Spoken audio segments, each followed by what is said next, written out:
Hi there, I'm Eric Wordweaver Sjerven, Goathe of the Ridgar folk here in East Texas, and I'd like to welcome you to The Raven's Call. This is a show where I ramble on about different heathen-related subjects, just kind of whatever strikes my fancy, sets my mind on fire at the time.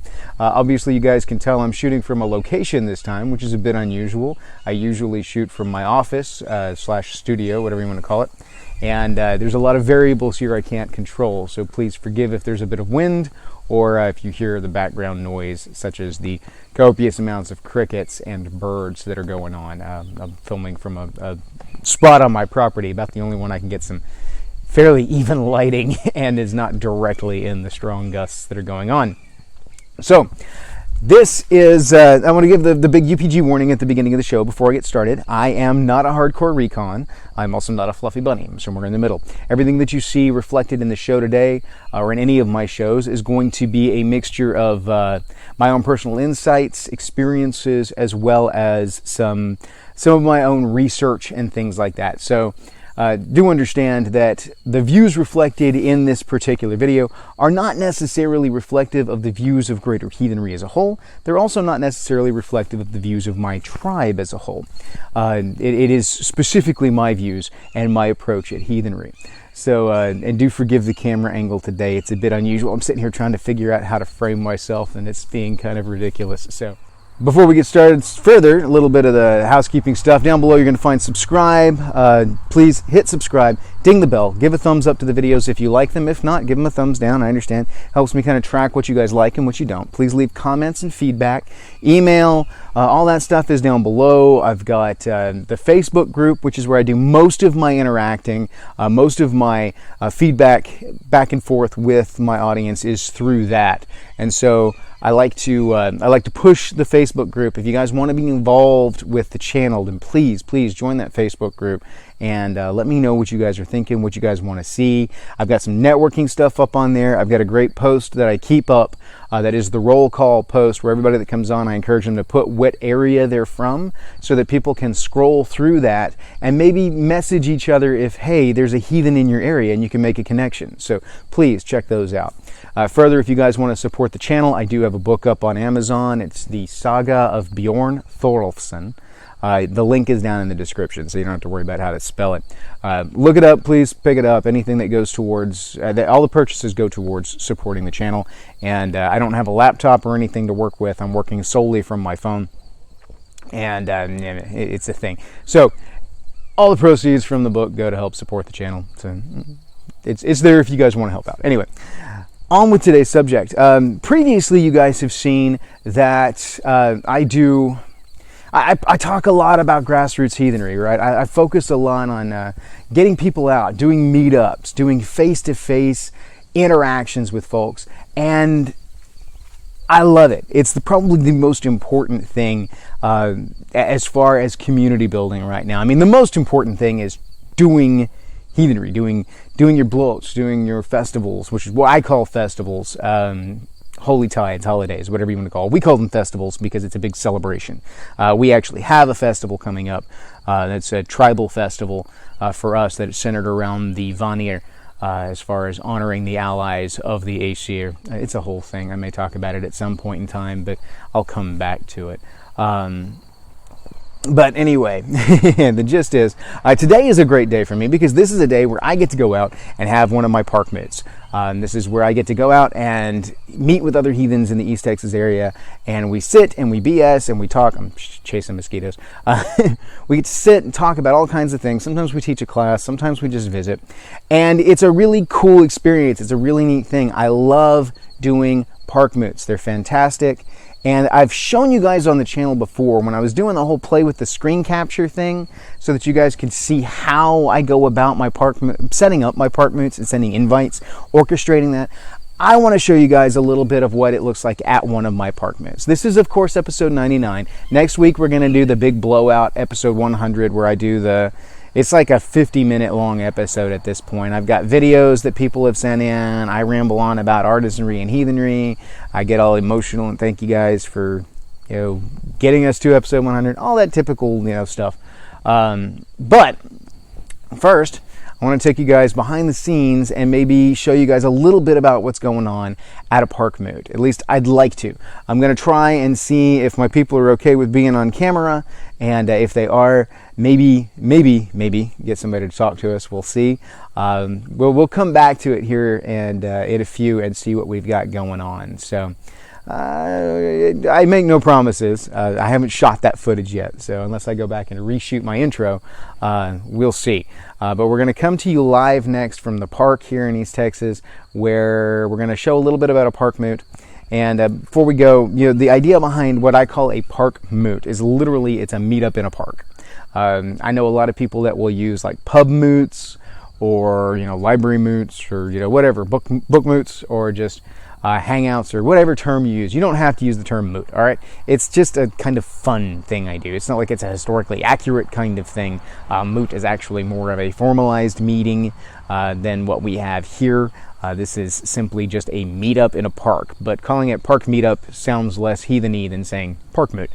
Plus, it kind of rolls off the tongue. So I'm not even going to lie. I call it Parkmoot just because it's fun to call it Parkmoot. And it makes it a thing. It gives it a title and a name at that point. And so that becomes what it is. It's not some big extravaganza. It's not like we're doing breakout sessions and keynote speaker kind of stuff. It's not like that. It's not like we're having festival, like doing ritual and things like that. I reserve rituals for when I'm at like my actual festivals and things. I never do ritual at a Parkmoot. Okay, guys, this is something that has been brought up to me on in comments before. I never do ritual at Parkmoot. The reason being is because ritual is something where you open up your weird and you are sharing energies with other individuals. And I very selectively do open rituals. I'm very picky about with whom I will mix my weird and where, because as Gothi of the tribe, I have to protect the weird of my tribe. Now, if it's a situation where it's going to benefit and bring more luck to my tribe, then yes, of course, I'm going to play with that a bit. I'm going to explore the possibility of participating in a public or ritual. To a certain extent, there is a dilution effect that occurs in a large public ritual. But that's not what my Parkmoots are about. My Parkmoots aren't actually like a festival where we are celebrating and we're doing bloat and stumble and all of that. No, I reserve those for my religious events. This is a social meeting, a social meetup.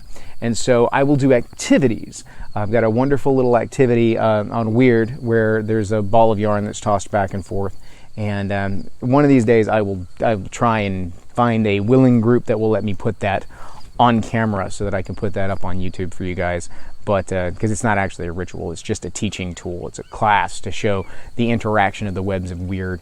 Most of you just understood it just from my explanation there, but still I'd like to some point in time put it on video so that there's an example for people to build on as they go forth and do their own meetups and things like that.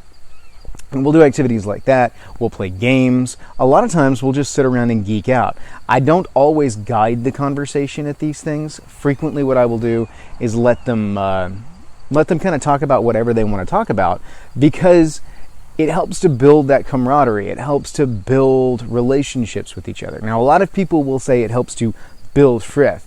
And no, it doesn't. That's not what this is about. It's not a frithstead. We're not establishing frith with these people. Frith does not mean friendship. Frith is based in obligation. Frith is a much deeper thing than that. We do not reach the level of frith at these things. Now, there are people at these moots with whom I share frith, but that is not what's going on in this instance. We do build relationships, build friendships, and that's the main focus of what's going on here. So I'll let them kind of free range talk about whatever they want. Most of the time what I like to do is we'll lead off a Parkmoot where we'll gather everybody up, and we'll start late, obviously, because whoever starts on time with these things, and let people ramble and visit and talk. And like for the first half hour to an hour, a lot of times I'll let people just kind of BS about whatever they want. And then as things get kind of built up, we get things going, I will look for a segue to guide us into a more guided conversation about a heathen topic.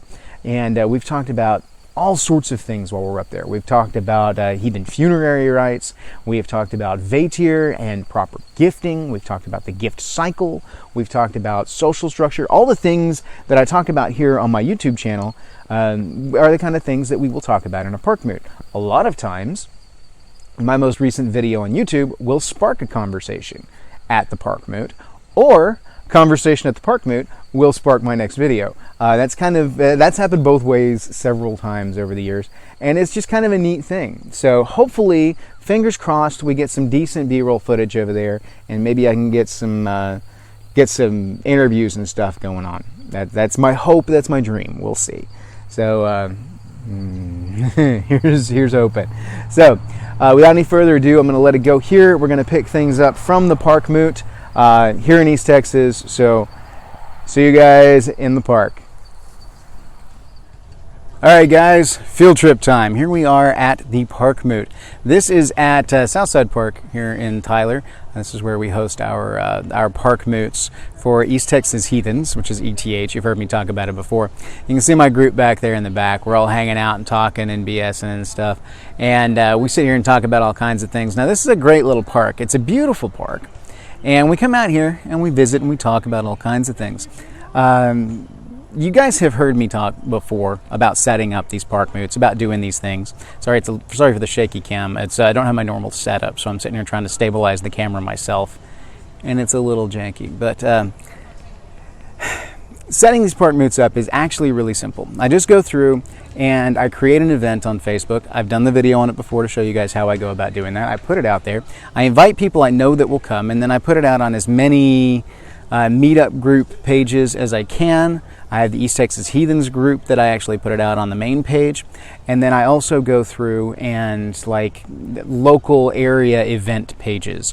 Like there's some Tyler area things and East Texas area things that I'll throw it up on there to get kind of off the beaten path, you know, not the typical heathen attendee, but those that might be interested or those that don't even know that it exists. So we gather out here, we just grab a picnic table and we visit. That's mostly what we do. I mean, it's not it's not a big thing. It's so laid back, it's so relaxed that it's so simple. And it's something that I needed to show you guys because I've had people talk to me before about how do you set these things up? How do you orchestrate this and make it work? How do you arrange these things? And the fact of the matter is I don't do a whole lot. I set the date, I set the time, I invite a bunch of people, and then I just pimp it. I put it out there and I let people see it. And then people show up if they want to show up. So we gather up, we visit, we talk. Sometimes I do guided activities. Sometimes we have guided conversations. Right now, we're in the beginning talk about geeky stuff phase because most of my attendees are nerds. And we talk about video games and sci-fi and fantasy and then heathen stuff, just whatever pops up, whatever we're interested in. And then some point in the visit, we will sit down and actually start talking about a heathen subject. And just kind of goes from there. So this is kind of a sneak peek behind the scenes here of what's going on. I'm purposefully back a bit because most of my people don't actually want to be on camera. And so I'm just kind of letting them be in the background. But we're going to break away here, and I've got a couple of individuals that come out regularly to my Parkmoots, and I'm going to let them talk to you for a bit and kind of share their experiences and let them tell you who they are and why they like Parkmoots, what they expect from a Parkmoot, and what it brings for them. So, all right, here we go.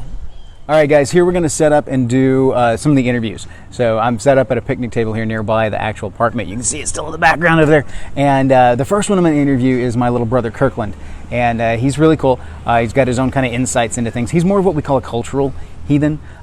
He's more focused on the community and cultural aspects. That element of tribal leaves more of the religious side to me. And but he brings some really cool stuff to the table, and he's a really deep and cool individual. So I'm interested in seeing what he has to say for you guys, and excited to have him on the channel. So we're going to cut over here and talk to Kirkland. Why don't you tell us who you are?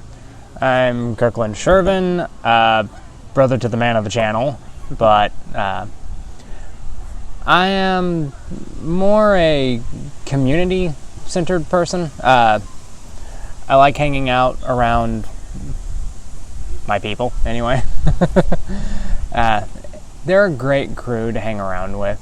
You get a lot of networking, you get a lot of camaraderie, you get interesting bits of information that I find absolutely worth coming around to. Okay. And that's who I am. I'm over there. So you would consider yourself more of a culturally based heathen? Yes. Okay. What do you like about Parkmoot specifically?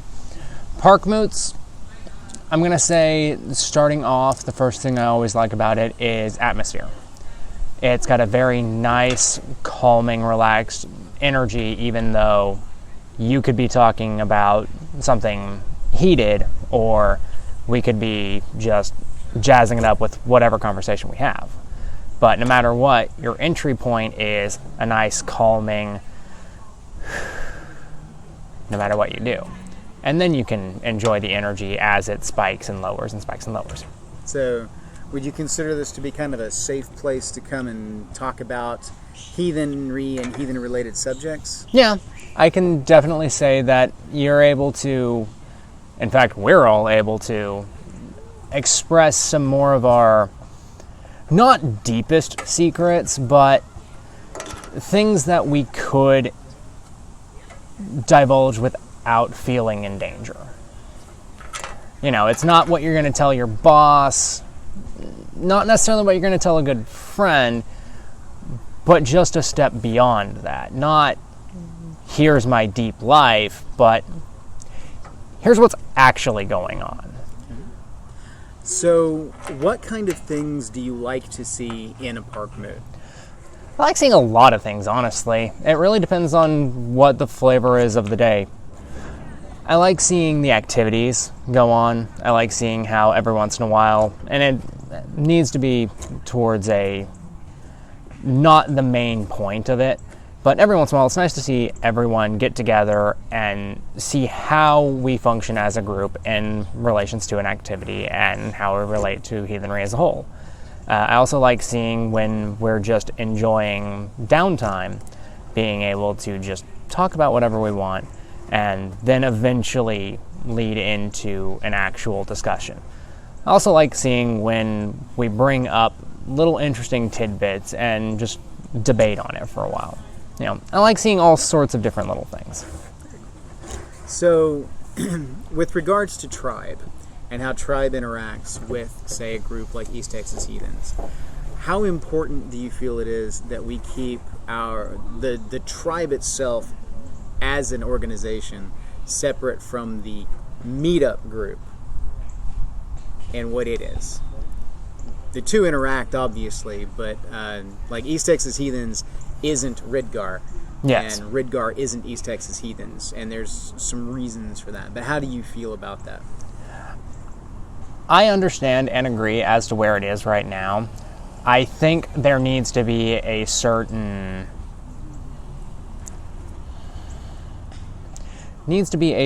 line drawn in the dirt. No matter what you do, you don't want to divulge too much. Like I said, they're what you can tell how things are, but you can't divulge the deep. And where I feel keeping that separate is how things are versus deep. And I think keeping Ridgar separate from it, while they're going to see little bits of the inner workings no matter what, that's what you have to show in order to gain trust and how to garner this friendship. That's how all friendships are. That's how all groups are. I mean, without it, you'd be a church. Right. Okay. So, in closing, last question. If you could give any advice to somebody who's trying to set up a Parkmoot, Pubmoot, meetup of any kind for heathens, what would be your advice? Aside from networking, my honest advice would actually be going around to not just the heathen and heathen-centric, but curious and open people. You can get your witches, you can get general pagans, any and all. Be a focus on heathenry, but allow it to be an open point for all, because each one of these places, while yeah, they have their, like us, Ridgar, they themselves are stuck in the same boat. So it would be a good place to start off as a neutral meeting ground for a lot of people with a focus on heathenry, and then move into, once everyone's garnered enough strength, into their own separate little conclaves, I guess. It'd be a good place to start off and grow as a community, and then become a true heathen meetup. Cool. Thank you. All right, next up, we are going to talk to Brandon, who is the cat on the fence. You guys have met him before in some of my other videos. He's a cool guy. I really enjoy him. And he brings a different kind of perspective to the Parkmoot because he's more heathen friendly. He has a lot in common with us, but he has his own belief structure and comes from his own kind of a different cultural aesthetic. And we'll see what he's willing to divulge here on the channel. But he brings some really cool elements, and he is a regular. He's a diehard when it comes to the Parkmoots, and I love having him here. So let's cut over and talk to Brandon. If you'll introduce yourself to the channel. I'm Brandon Owens. You've probably heard about Eric talk about me quite a bit. I'm the cat that sits on the fence. You were in my Freyfaxy video. That's right, I was on the Freyfaxy video. Yeah, so hopefully you know who I am. If you don't, pay attention, because I'm awesome. All right, so you are a regular with the Parkmoots. Yes. And so I'm trying to tell the audience a little bit about what we do with the Parkmoots and everything. And you bring a different approach. Yes. So why don't you talk a little bit about where you're coming from, coming to the Parkmoots, and what brings you to them, what you take from them. Well, as far as the Parkmoots go, I come out here because I'm a regular, and now I have gotten the frith with all of these people. So, I mean, I come for the frith, and I stay for the good stuff sometimes. As far as what I bring to it, I mean, I do have a very heavy Christian background, and I pull from that as much as I can in relation to how, when we're talking about heathenry. I don't try and preach or anything like that. Don't get me wrong on that one. I don't preach, but if Eric brings up something in the Hoffamal, I'm like, oh yeah, this is in Scripture such and such, because I know the Bible, and it fits, and it continues the conversation. As far as what I am personally, around here I call myself a dry heathen, because even though I ascribe real heavily to the family aspects of all of it, I have different gods and goddesses, notwithstanding my Christian background. So I bring that into it if I can. It's really different as far as that's concerned. About the only one I've ever found that's some correlation is Freya, and I can get into those conversations. Otherwise, I'm just sitting over there in the background going, I know the mythology. I got nothing to add. What kind of things do you like to see in a Parkmoot? New people that are serious about it. That's really what I like. Showing up for curiosity, awesome. Showing up to basically say, oh, well, I'm a heathen and it's done like this, and I'm trying to see if you're doing things right, yeah, you're going to get on my bad side, and that's when you'll see me shut up. Because I was raised, if you don't have anything nice to say, don't say anything. And people wonder why I'm quiet all the time. That's really what I like to see, is people come in and say, oh, okay, well, I do things differently. What do you think about this? That's neat. And things like that is when I'll really get into it, because then I know, hey, I can bring in all of my background and my own thoughts on things without having someone say, well, you're just not even heathen. Why are you even here? And that's when I just sit back and cross my legs and be like, all right. And that might get cut out. I hope it's in the bloopers. That may actually stay in the main footage. So, when you're dealing with Parkmoots, when you come out and visit with these people and everything, how diverse would you say it is as far as the number of actual heathens to like heathen friendly or heathen curious individuals? In the regulars, the ratio is kind of high, because I mean, I'm heathen friendly. My wife is Christian. She's heathen friendly. That's about it as far as the regulars. Now, as far as like when new people show up and things like that, I mean, It can, depending on which Parkmoot we're talking about, because I've been to nearly every single one since its inception 2 years ago? Since the rebirth. Yeah, since 3 years ago. There have been times where it's more just like, it's almost 50-50. Here you have the heathens, and here you have the heathen friendlies, and we go back and forth. I've seen ones where we go back and forth saying, well, I was raised this way, and this is different than what I do, and this is this, and this is that. Now, I've also been to ones where we've had a few newbies where we've circled the wagons.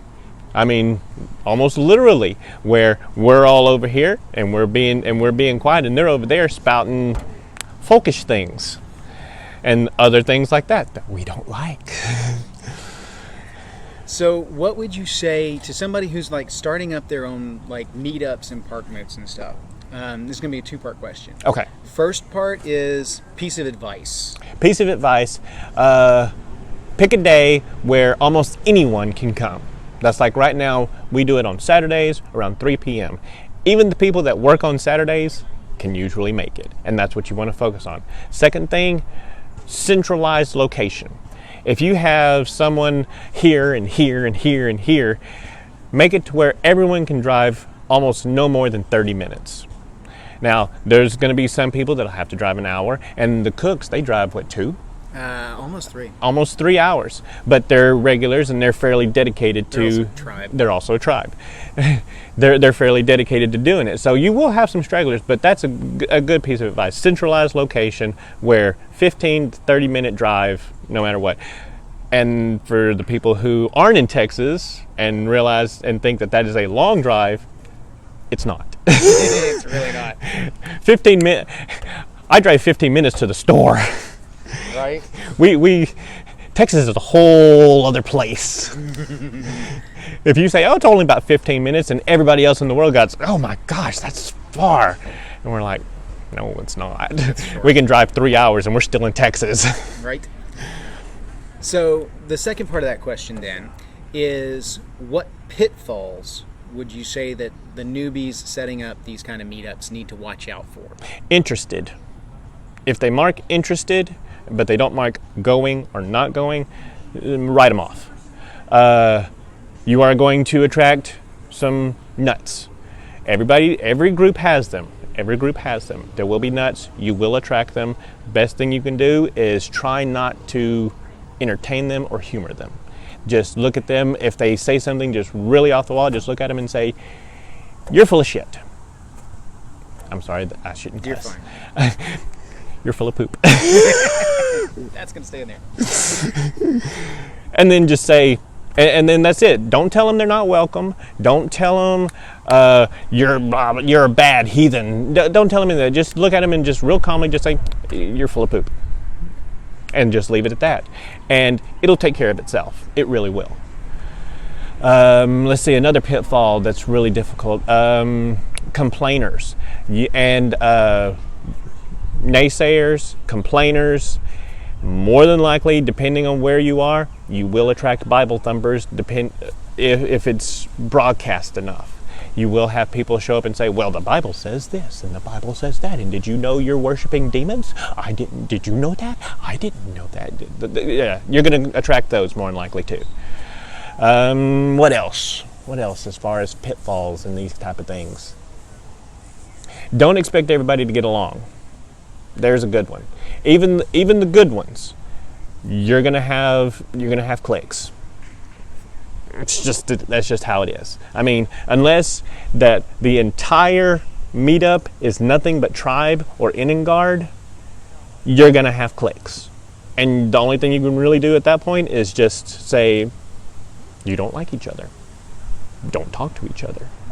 Be welcoming to the curious, because that's like my wife. She's a Christian. She comes out here because she's curious. She doesn't condemn. She doesn't preach. She doesn't do anything like that. She comes out here for the frith and for what she would call the fellowship, and to learn things. And that's what she does.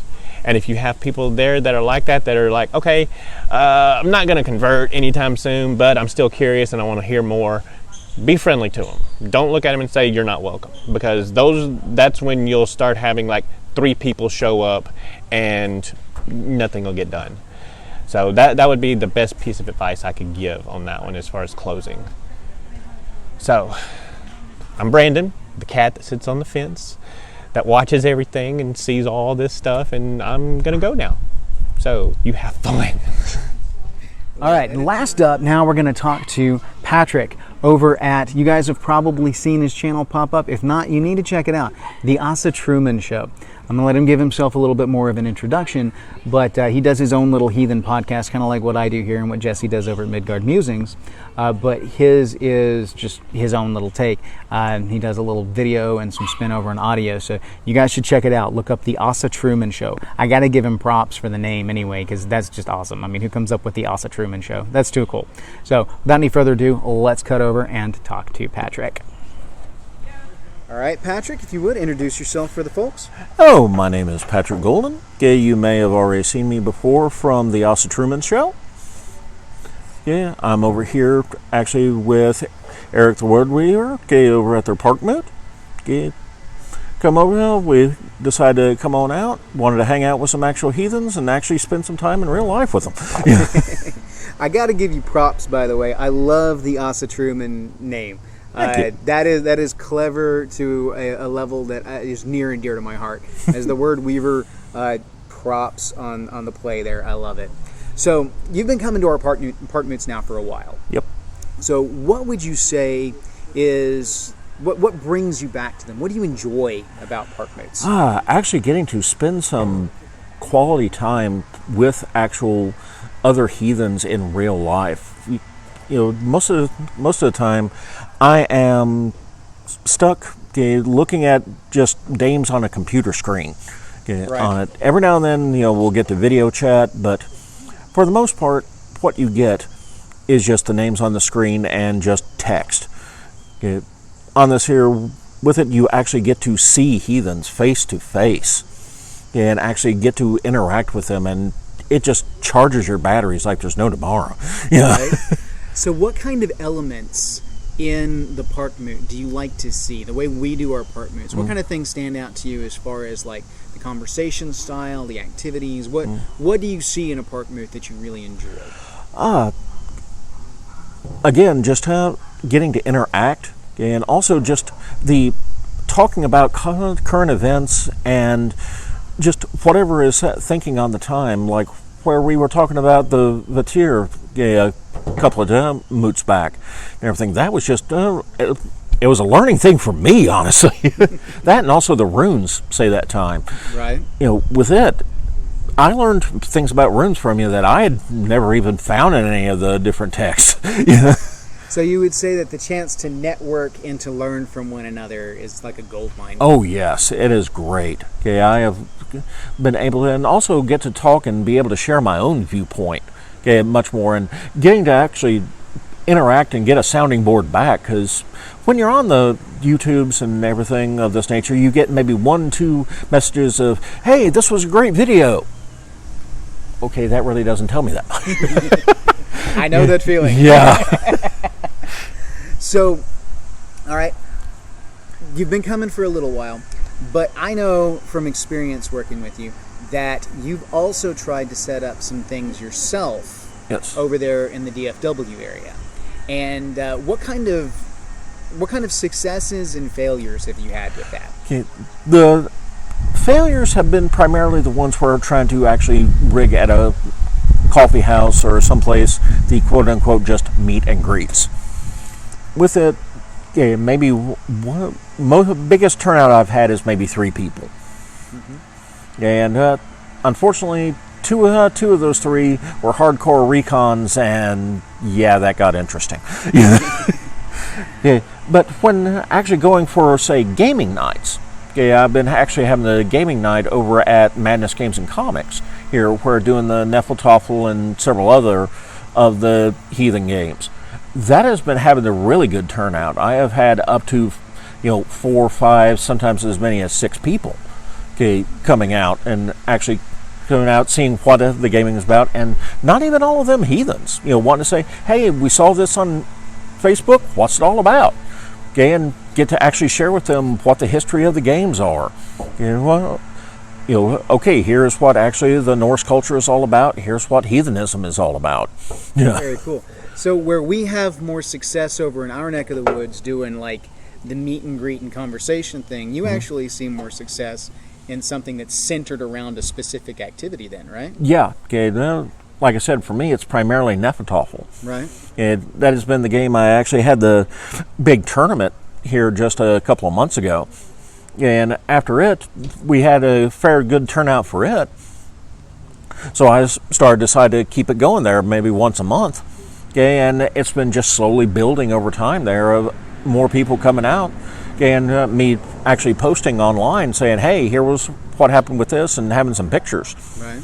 Okay, and other people are just coming out and seeing what all the hubbub is about. Very cool. So you guys drive quite a distance. I mean, what's your commute to come over here for a Parkmoot? A little over 2 hours, okay, one way. That's on this, yeah. That's a bit of a drive because that's DFW to the Tyler area. Yeah. Right? So, do you consider? I mean, even for our just kind of sit and visit thing, you consider that worth the drive then? Oh, very much so. I mean, you do this on the regular, so, and you've become quite a staple here with our Parkmoot. So we love seeing you here. Yeah. Tell you what, let's to kind of draw things up here for the crew. If you could give any advice to individuals, this is going to be a two-part question. Okay. The first part is if you could give any advice to somebody who is setting up their own Parkmoots, pub moots, game night kind of thing, just kind of advice that would have been helpful for you in the very beginning, what would you say? Okay, very first thing, do not center on just if you are in just one area online, don't just center in that one. Okay, spread the news of it everywhere. Okay, get it in front of as many eyeballs as possible. Okay, on there. Also, if you have friends and other people that know other friends, let them know. If you have other outlets to get the word out, get out through it as well. Okay, try to, and more than just throwing a poster up, get pictures out, get the word out how much fun you're having on it. Okay, the first few I just said, hey, we're having this one little thing, and barely anybody coming out for it.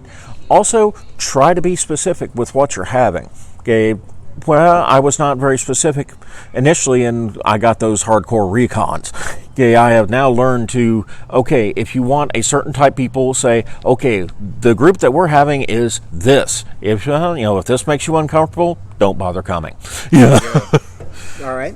So part 2 of this question is, yes, for those new individuals setting up their events, what kind of pitfalls specifically would you warn them against? What kind of things do they need to be on the watch out for that might sneak up that they might not expect? Okay, one of the big things, especially in the heathenry, you want to watch especially for white supremacists, white nationals, however you want to word it. And Nazi-true. Nazi-trues, yeah. Nazi-trues and Brosa-trues. Okay, honestly. Okay, I've hit some Brosa-trues that were actually leaning almost into Nazi-true a couple of times. Okay, with that, you want to watch out for them, and try and keep the actual reins on the discussions and everything as much as possible. If you start seeing it going into weird areas, try to pull it back as much as you can there. With it there, on that one with the hardcore recon, I had really trouble pulling them back in there because they just did not want to listen to, when I said, hey, okay, that's enough. And I finally had to just break up the group. Right. There because there's different approaches when it comes to the hardcore recon. That's actually something we're going to do in an upcoming video. But when you're talking about these guys, you're talking about the you're doing it wrong crew. Right? Yes. All right. So that's key thing to look there is when they come in and they start saying you're doing it wrong. That's a red flag to be looking out for. That's what you're saying there. Okay. Right. All right. Any other pitfalls?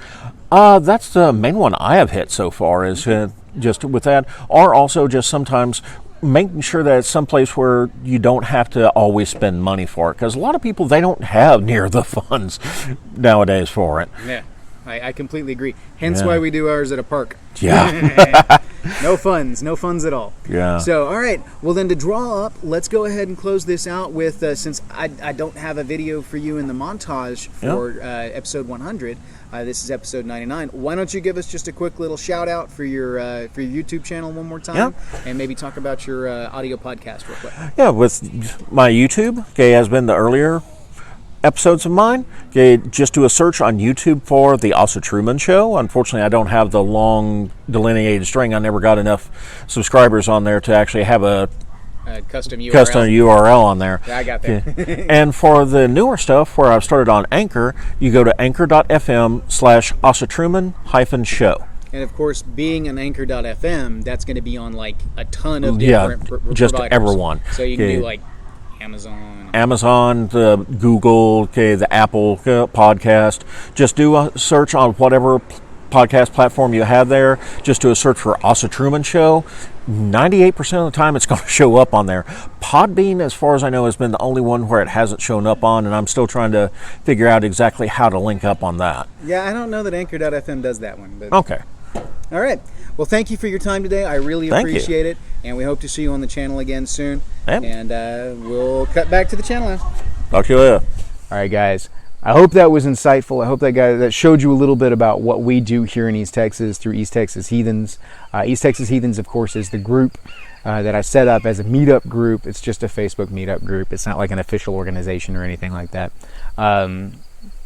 My tribe is wholly separate from ETH. My tribe is Ridgar. ETH is just something that we do, that I do as a project, and that Ridgar helps me out in supporting.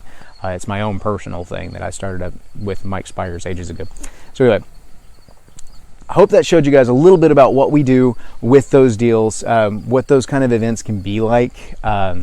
It's just normal people. It's just heathens coming out and visiting. A lot of times we're just nerds talking about nerd stuff. The first half of the Parkmoot, I can't tell you how many times, is mostly sci-fi fantasy conversations about who's reading what, and who's watching what, and who's playing what. I guarantee you the first part of that conversation this morning, at the Parkmoot earlier, was largely discussing Borderlands 3 because it just dropped. So then we'll break off and do the whole heathen conversation like I said up in the opening. So that's what we do, guys. This is grassroots heathenry. This is what I hope you guys are out there trying to do and trying to build towards, is just getting people out there, meeting up, seeing each other, sharing experiences, sharing time. Don't feel like it has to be a guided and strictly regimented thing. That's not what it's about. It's about just people meeting up and sharing space and sharing time. Don't try and turn your meetup groups into tribe, okay? That's not what it is. It's not a recruiting ground. It's not we're going to start these meetups and all of a sudden the meetup group is going to have a structure and leadership, and before you know it, we're going to start calling the meetup group a tribe because all these... No, don't do that. Please, save yourselves the headache. Do not do that. Tribe can grow out of meetup groups like that. Individuals within meetup groups can spin off and start a tribe. You can have a tribe that spins off from a meetup group and consists of 98% of the people at the meetup group, but the meetup group is not the tribe. The tribe is still involved in the meetup group, but the two are separate entities. And that needs to be that way because you need the meetup group to stay neutral territory where people can come and visit and meet up and do all that stuff. You don't need everybody that comes to a meetup group in your tribe. You go back and watch my other videos about vetting people and all of that stuff to know you don't want to do that. It's bad juju. Don't do that. Because I've seen too many people who are like, we're going to start a meetup group online, and then all of a sudden it's like, hey, look, I'm the chieftain of the and we're going to appoint this one, this, and this, and then all of a sudden people are like, wait, what? I can't be part of this. Like, I was in one at one point in time that started to turn into a tribe. And I was like, guys, look, I'm going to have to bow out of this. I'm leadership of my own tribe. I can't be a part of this. And I don't agree with where this is going and your approach on this. So I bowed out. So I have no idea where that went in the long run. I don't ask that. Not my hall, not my call. But word to the wise, do not try and turn your Parkmoot group or meetup group, whatever you call it, into a tribe. Like East Texas Heathens, yes, the membership of Ridgar came from the Parkmoots through East Texas Heathens. We all met through East Texas Heathens, we all interacted there, and we became tribe and built the tribe on the side. There were other members of, other visitors to the East Texas Heathens meetups that did not make that transition because they weren't right for our tribe. And there are other people that still come there on the regular now that aren't necessarily right for the tribe, but are what we call folk community, those that surround us, those people that are near the fence but not necessarily inside the fence. And it's a great place for us to gather and be able to have those interactions while still being able to keep our tribe business private. So keep those things in mind as you're going through and you're building these events, as you're doing these things. Protect your tribe time. Protect your tribal events. Protect your festivals.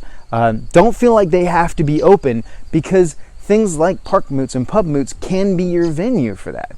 You can have closed events. You can have open events if you want to. That's fine. We do some quasi-open events. We do invite only. I vet everybody that I see, that I bring out to our events through things like ETH first.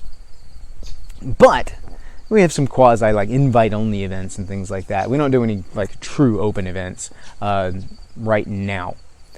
Simply because I like more control over who I bring into my actual religious practices.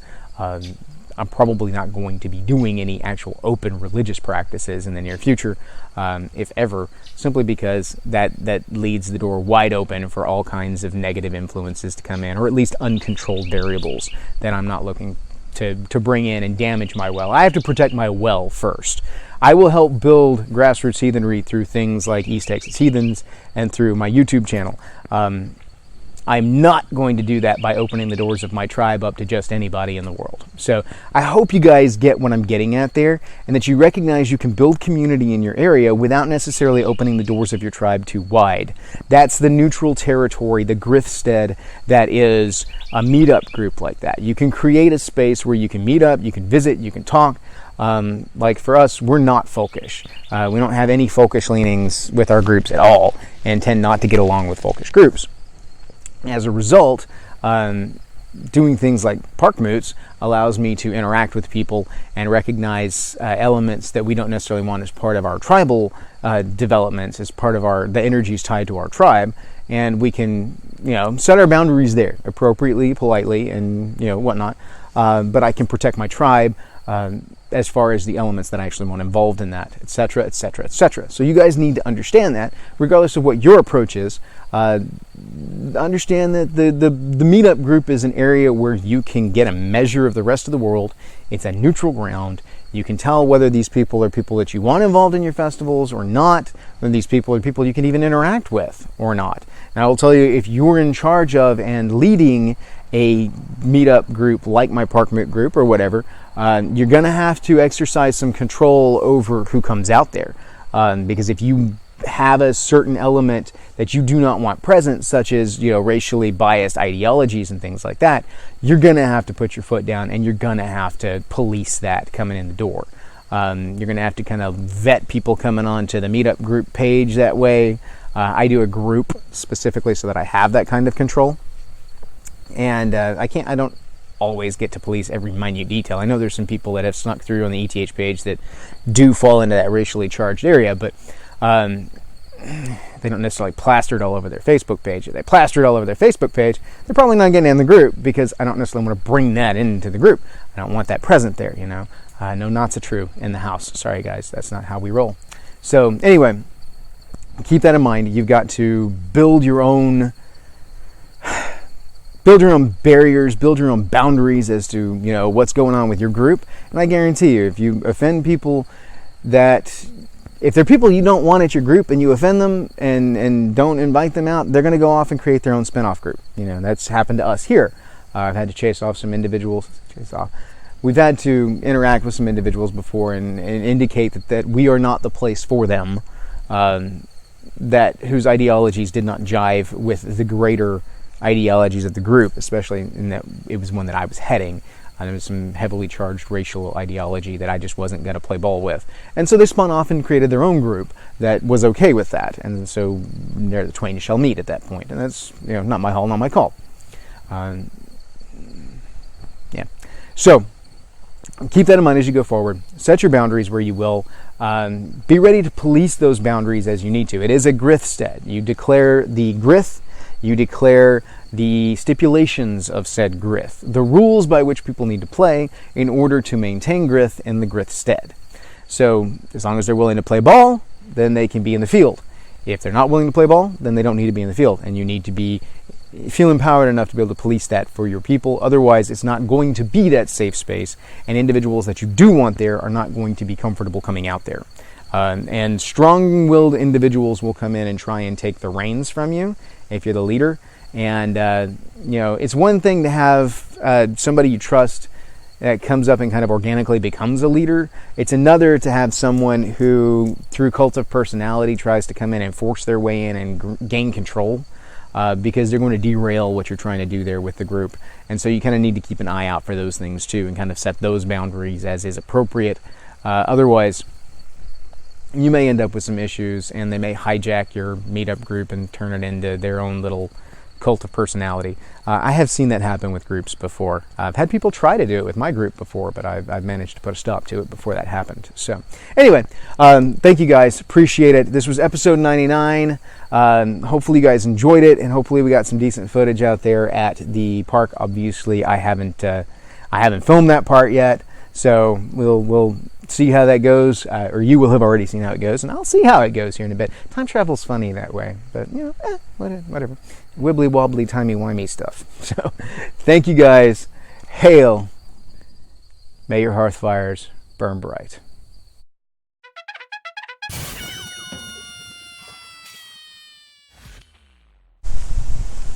That way we've got some lead-in time, so I have some edit room on the front end. And I may actually save that for the blooper reel, so thank you there. You're awesome. Appreciate that. I know I'm awesome. All right. Okay. You don't need me to sit over here. You can look at the camera and be Okay. comfortable, right? Where's camera is right here. there? Okay. Okay. Wait. There. Got it? Okay. Yeah. All right. Got it. Because Kirkland needed me behind him as a Yeah. visual. All right. So we're going to go ahead and get started. This way it can kind of pick me up a little bit too. All right. Obviously, I wanted mostly to pick you up. All right. So I feel good. I'm being picked up. there you go. All right. And we're in 3, 2, 1. Let's jam. I need edit time. I was going to say, you're just going to have cutout point. Well, yeah, that, and because if we say something stupid, then I can be B-roll footage on it. Yeah. You know? All right.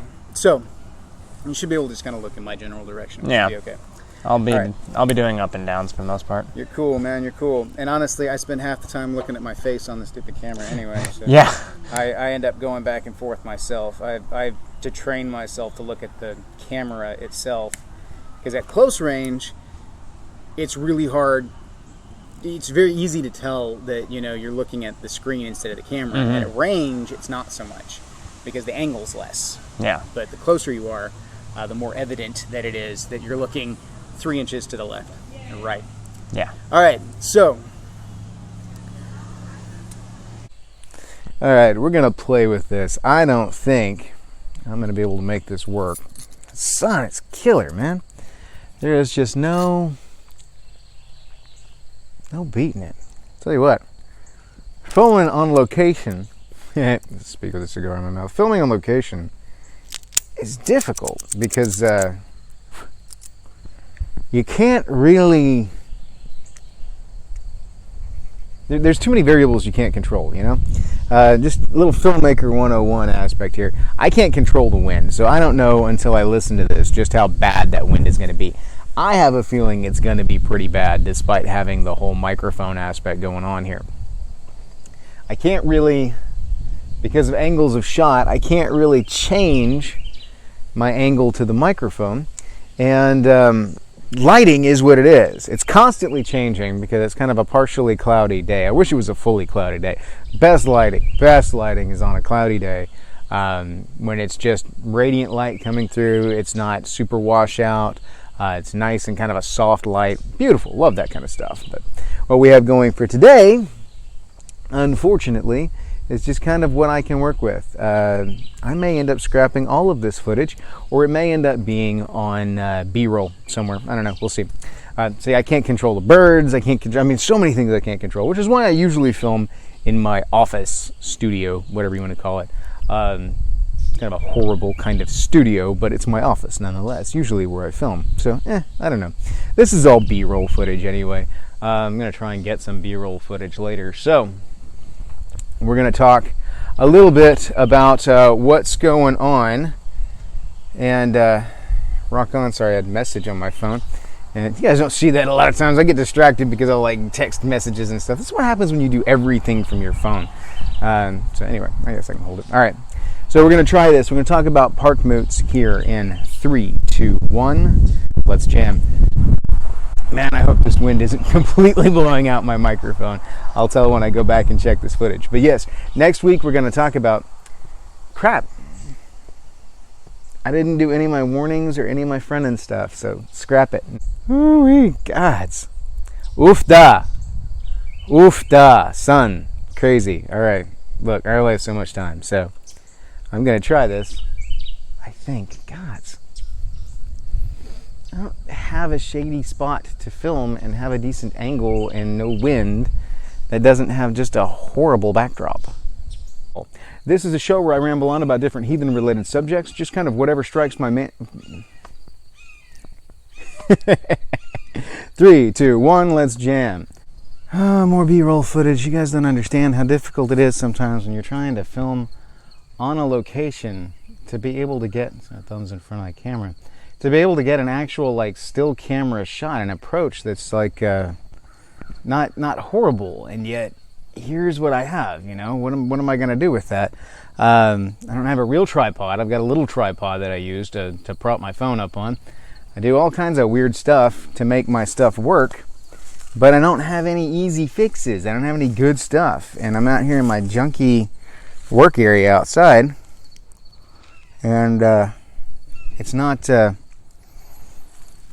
doing for me. You don't understand. I am steady. I am steady trying to figure out how to film in such a way that it works. It doesn't look completely retarded. All right, so we're going to try this again. And an upward angle. Man, these are horrible. I hate upward angles.